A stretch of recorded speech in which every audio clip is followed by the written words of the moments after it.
This week, we're just going to spend a little bit of time talking about what you can do if you know somebody who is experiencing domestic violence, things that you can do that are supportive and good and helpful for them.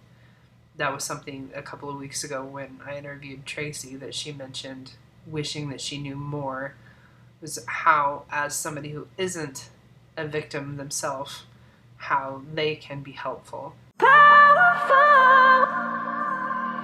Your things are as powerful. Hey guys, if you're new here, welcome. And if you are returning, welcome back. My name is April Hardy, and on this channel we talk about all things domestic violence related, including how to survive it and how to thrive after it. I apologize right now because I don't feel good. I have like a sinus infection going on, I guess, and it hurts my throat, it hurts to talk.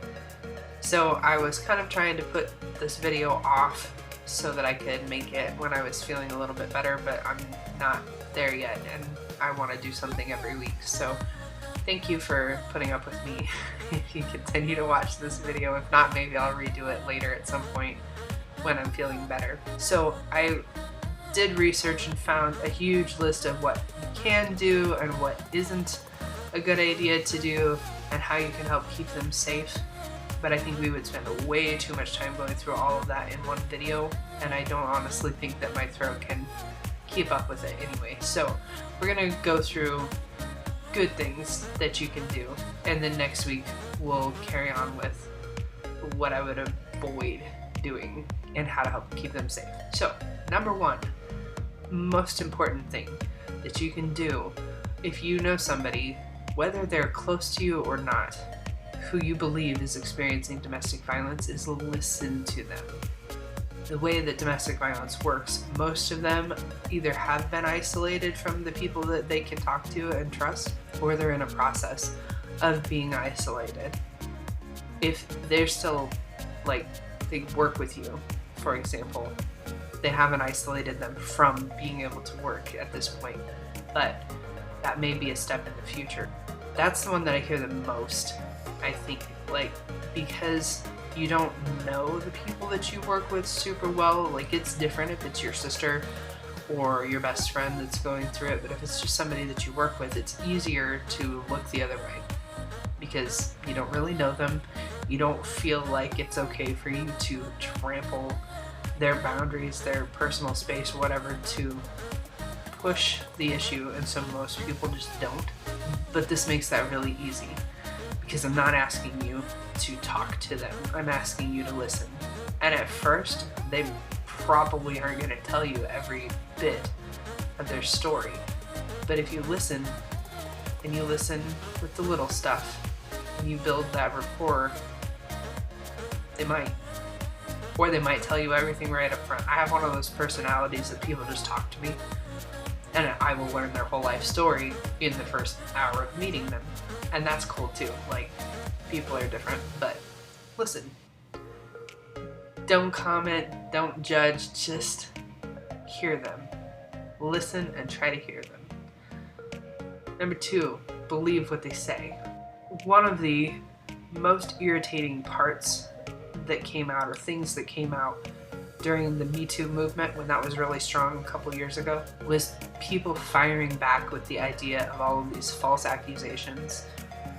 And the truth is, if you have experienced abuse, physical abuse, sexual abuse, emotional abuse, whatever, if you've experienced being controlled by another person, it's a very shameful thing.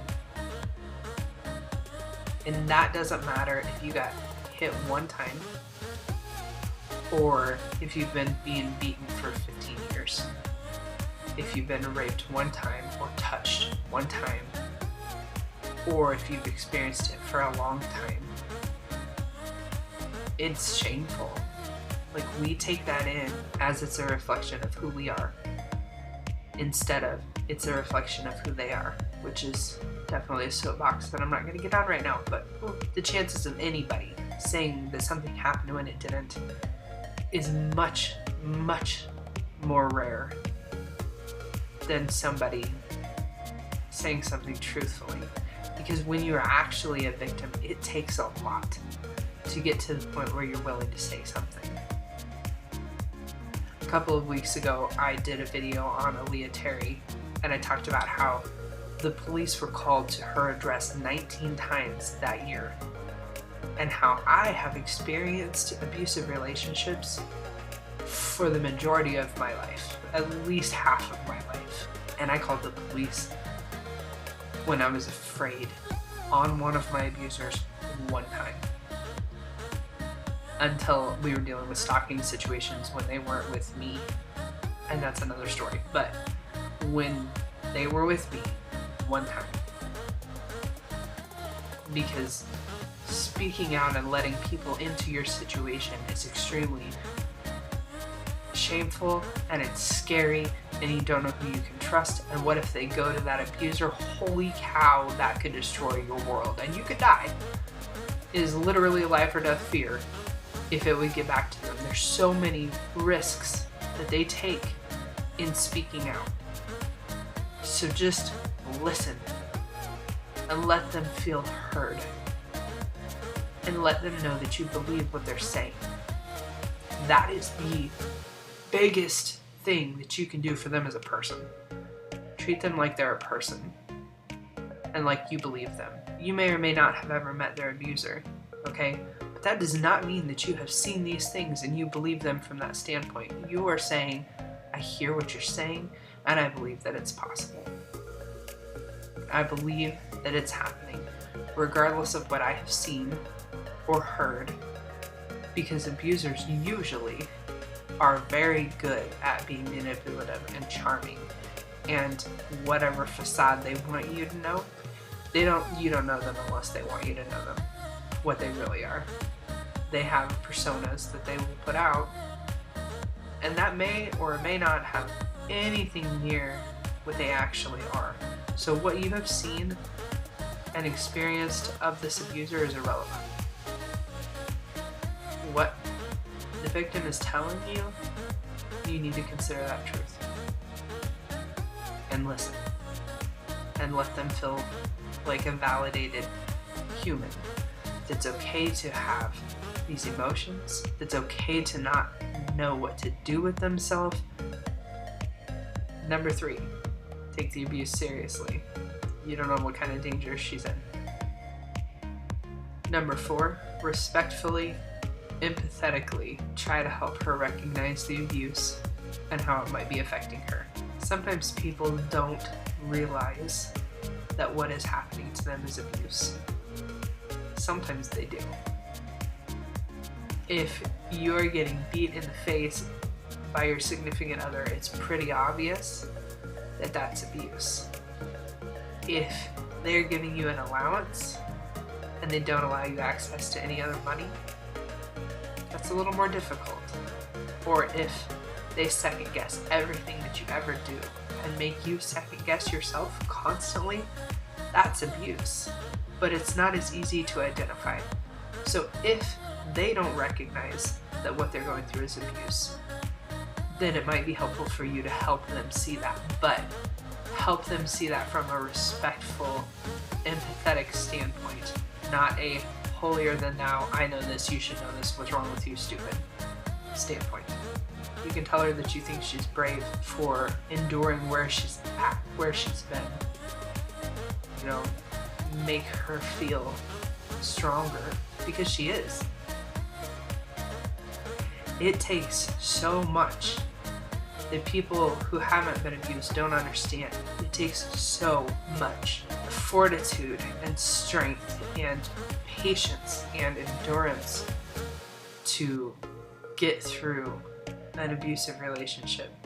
And when there are kids involved, you're constantly hypervigilant and you're trying constantly. And so when it feels to the victim like they're weak and they're pathetic and they're whatever other derogatory stuff they've been told that they are, help them to feel better. Remind them how strong they are And yeah, you may not be at the point where you're ready to leave yet for whatever reason, because there are lots of them, but you are strong for surviving to this point. You're a good mom for doing what you could to the best of your ability to keep your kids safe.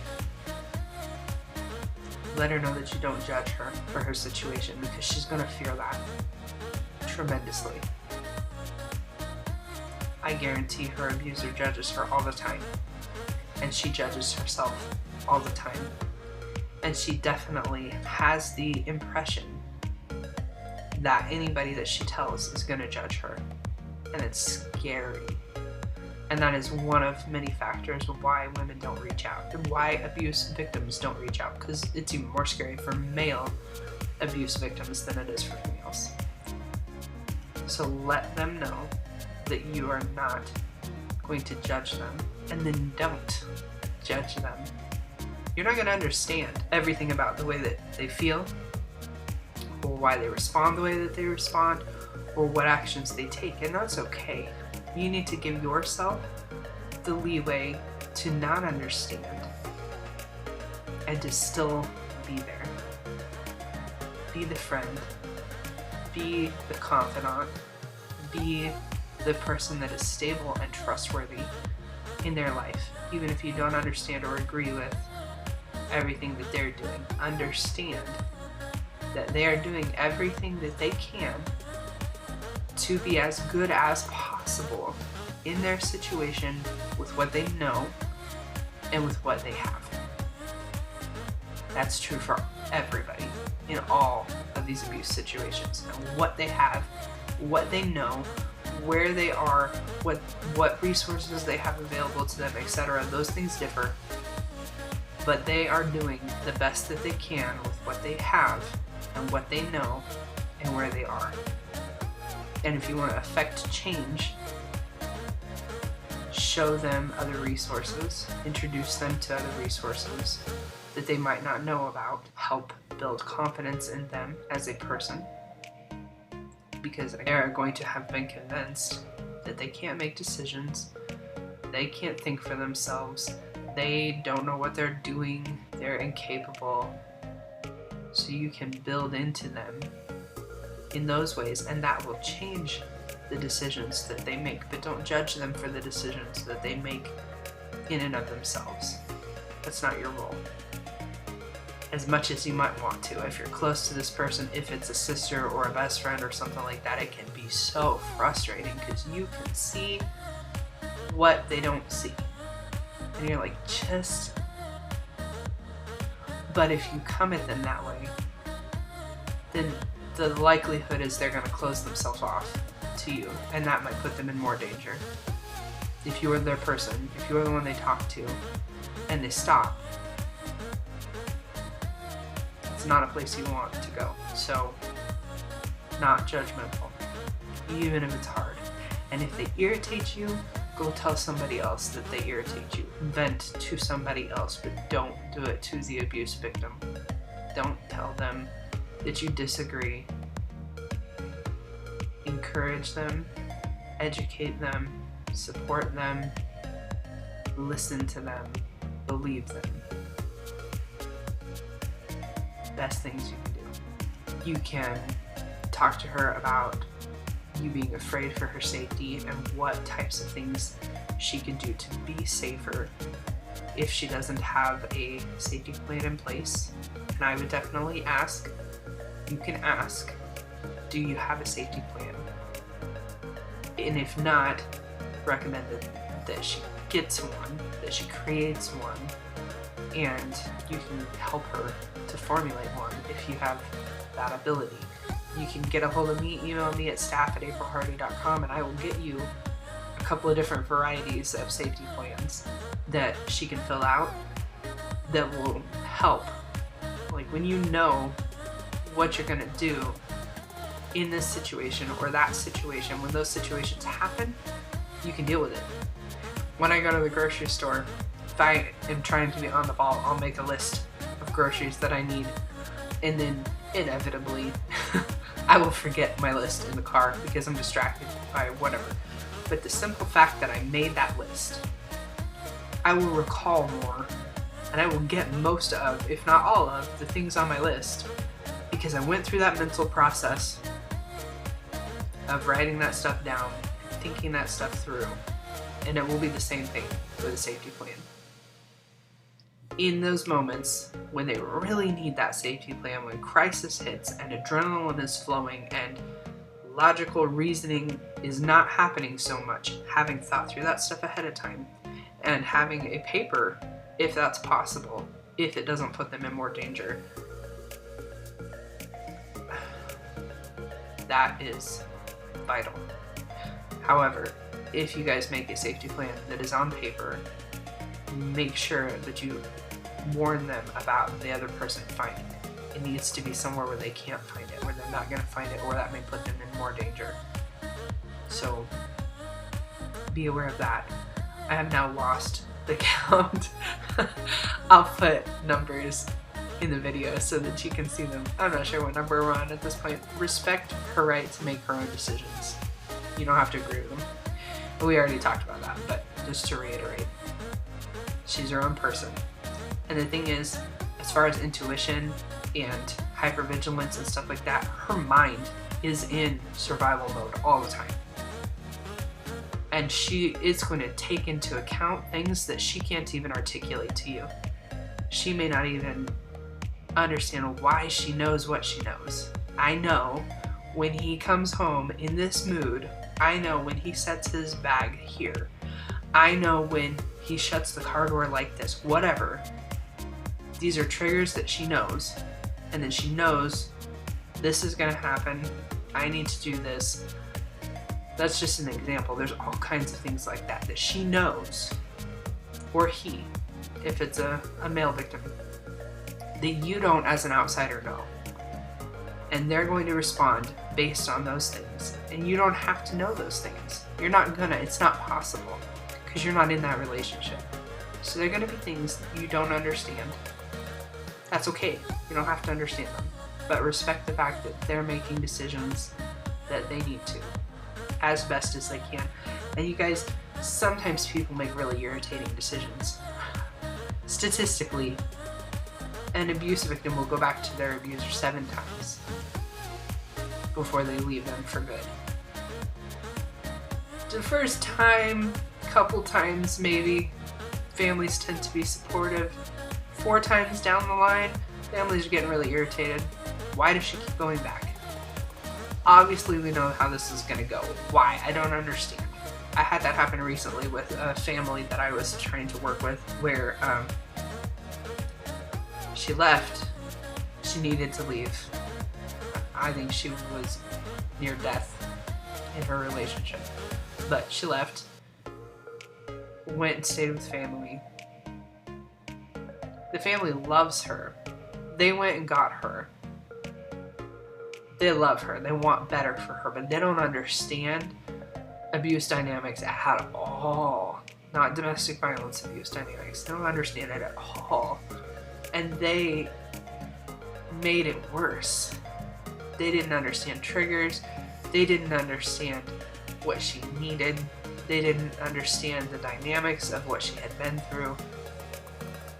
Until she left that abusive relationship, was with family. Family made it worse because they were stepping on all of these triggers and toes that they didn't even know existed. She's trying to figure out what she's doing, and she thought she had made good decisions by leaving that guy, and then she's questioning that because the family is so not supportive. And it's not because they don't love her, it's because they don't understand at all. And it was so frustrating for me to watch because I could see it so well. And then she got a hold of her abuser, and her parents were like, why? Why would she get a hold of him? Like, they were upset because they had gone lengths to get her from him, to save her. Why on earth would she call him and be talking to him again?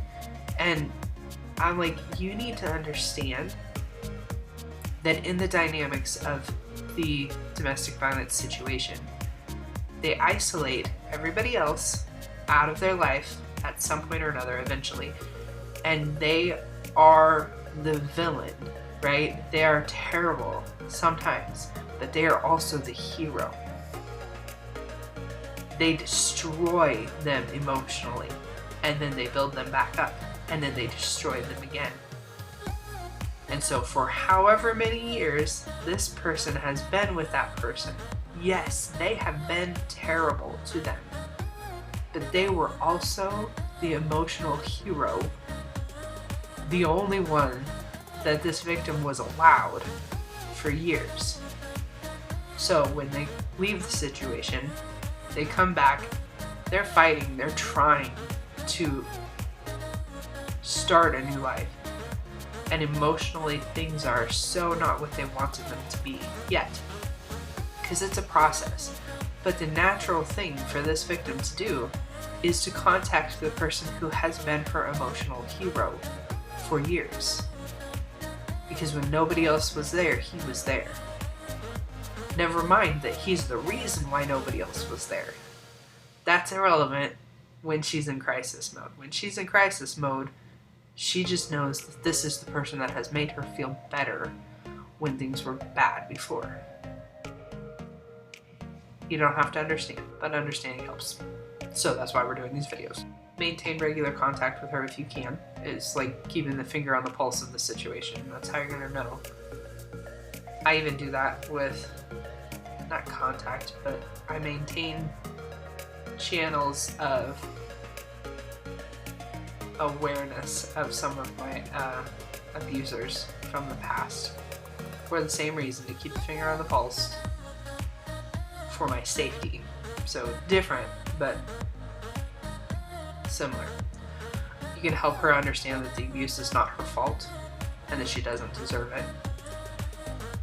Let her know that you think that the way that her partner is treating her is wrong. This is not the same as saying that he is a bad person.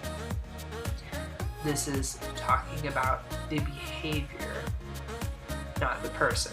And that's important for the reasons that I just stated a second ago. Because he is the villain, but he's also the hero. And you don't want to attack him as a person. You're looking at it like you're trying to attack the villain. But in her mind, it also is going to attack the hero. And then you stand kind of a 50-50 shot of whether she is going to hear that or she's going to become defensive of him. Because maybe he's her husband. Maybe he's the father of her children. Maybe he's been an abuser for the last 10 years, but before that, he put her through school or he helped her when her mother died or whatever. You might trip that trigger. And if you trip that trigger, then she may close off to you. You could offer practical assistance if it's something that her abuser will allow. So maybe that looks like picking up her kids from somewhere, transporting them somewhere. Maybe that looks like babysitting. Maybe that looks like cooking a meal every so often and dropping it off.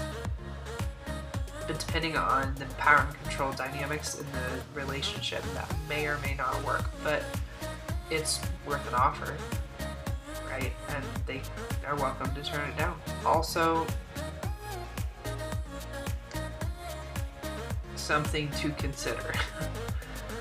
If you know this person but the abuser doesn't know who you are, you could offer a safe place for her and her kids, or him and his kids, to go in the instance where they leave the abuser. But if the abuser knows you, if there is links to you that are fairly easy for them to find, don't offer that. Offer to help get them to a safe house, but you are putting yourself in danger, and you're putting them in danger if you offer that and they know you. One time I had somebody at work who offered, they actually were leaving the place that I worked and they were moving to another city, a bigger city, and they offered, if you and your kids need to come. My ex-husband at the time, he didn't know her from Adam. He would have had no idea. There was no ties to this person. that would have been a viable resource. And I kept that for a while in my back pocket, and that was great to be able to have.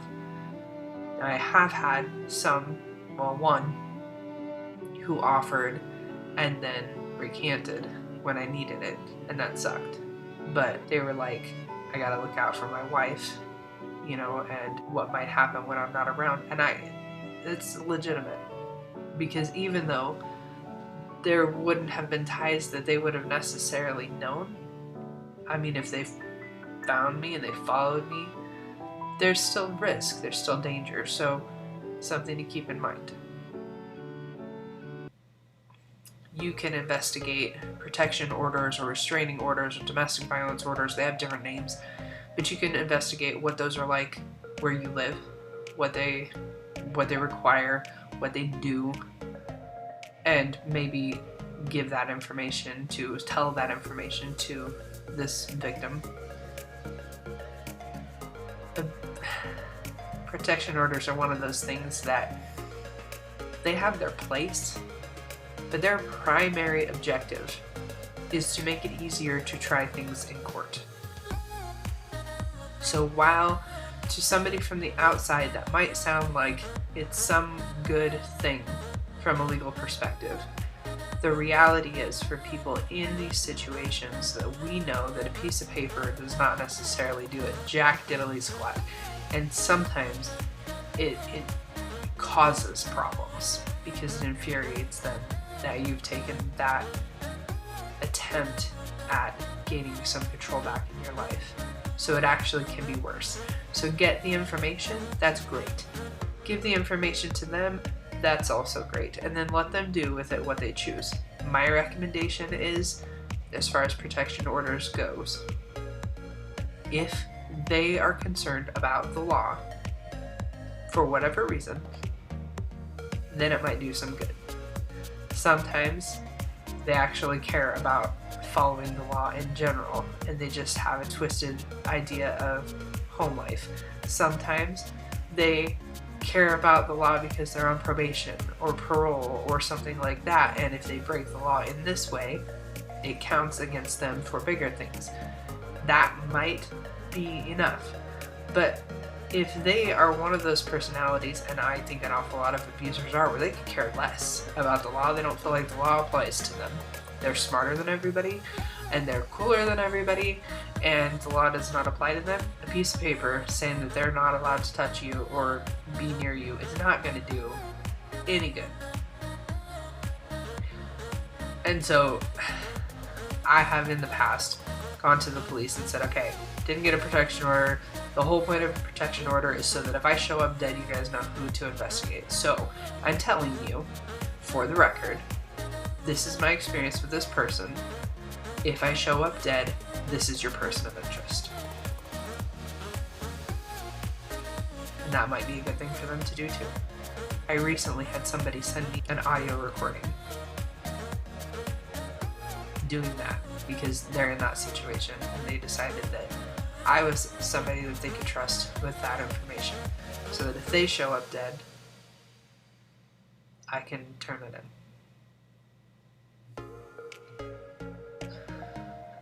So protection orders are great in theory. They're a little less great in practicality. People die with protection orders all the time. But I will say that with my most recent person, even though they violated the protection order more than once, it still was better than not having it. Because there was a window there in this person's personality, and it worked out. I would not say that's true for everybody. So, get the information, give them the information, let them make the decision. Please give them that warning though. If their abuser is the type of person that isn't going to care, don't pursue a protection order. In my opinion. You can go to the police and file a report.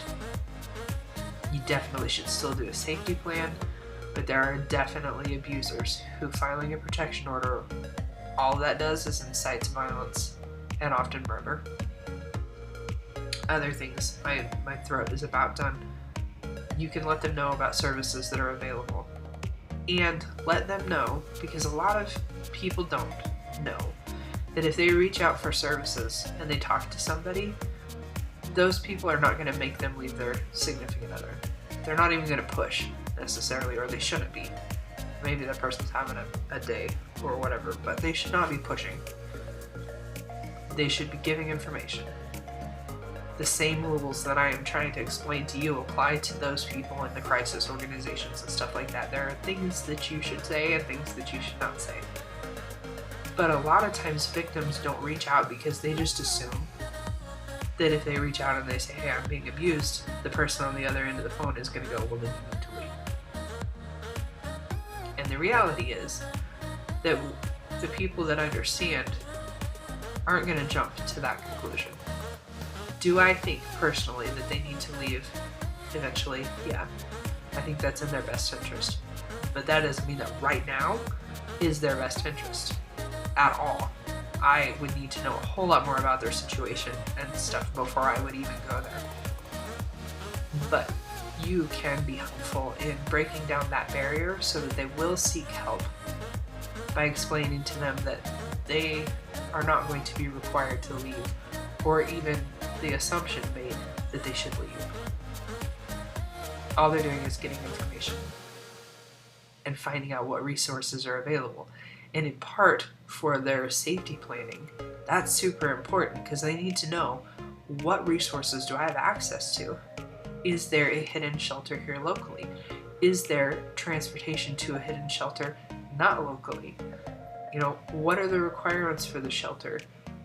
Is there food assistance? Is there rent assistance? Is there, like the crisis center here where I live, they let people come in and get furniture and dishes and all this different stuff if they need it for their homes, free of charge. If you're starting out with nothing, if you have to leave everything behind, those are important things to know. So you can do the footwork, especially because for them it may or may not be safe for them to be looking into all these different things. And you can educate them about what's available. Not push, educate. And then finally, if she leaves the relationship, you can keep supporting her after that happens. You can also let her know to be aware, or him, that when they leave is the most dangerous time for them. And for about a year afterwards, they're in danger, significantly higher danger. And if you are close to them physically, you are in danger also. So be aware of that. They do need the support and the help and the love after they leave. It's a very lonely place, especially when you know that people that you talk to are in danger. It's a lonely place to be going through it by yourself anyway. And then it sucks when you think that you can't have people around you to support you, to love on you, to nothing, because they're putting their lives in danger too by being around you. But that's real. People's families die, their friends die, schoolmates die, church members have died because they're in the general vicinity when this person wanted to attack. That's real. So know that for yourself. That's a warning. But they need your support in the future also. So if you can find a place for that, and if you can do it smart and safe, as well as possible, I would certainly encourage that, because they need it. Okay, that's it for me. My throat is done. If you know somebody who is being abused, I hope that you will follow some of the recommendations in this video. And if you are being abused, and you have people in your life that you want to help you, you just wish that they would understand, feel free to share this with them too. And have them get a hold of me. They can email me, staff@aprilhardy.com. I have been really bad about checking email because I've been super busy, but so that's definitely not a 911 Like, if you're being abused and you need help, do not email me. Call the police. Because I'm kind of irregular, depending on what's going on. But I certainly would try to help somebody understand something if needed. The other thing I would mention just really quick is if you haven't gotten onto Audible and checked out my book, In Case I'm Murdered, What You Should Know About Stalking, Domestic Violence, Sexual Abuse, and How to Stay Safe, I would encourage you to do that. And I have some promo codes because I want some reviews on Amazon. So if you're interested in that, send me an email, and for an honest review, good or bad, I hope it's good, because I hope you like it. I hope you feel like it's a really good resource. But, I mean, if it's bad, then it's bad. If you think it's not a helpful resource, let me know. But in exchange for that, I'll give you a code so that you can get the audiobook for free. Sound good? Until I see you again, stay safe.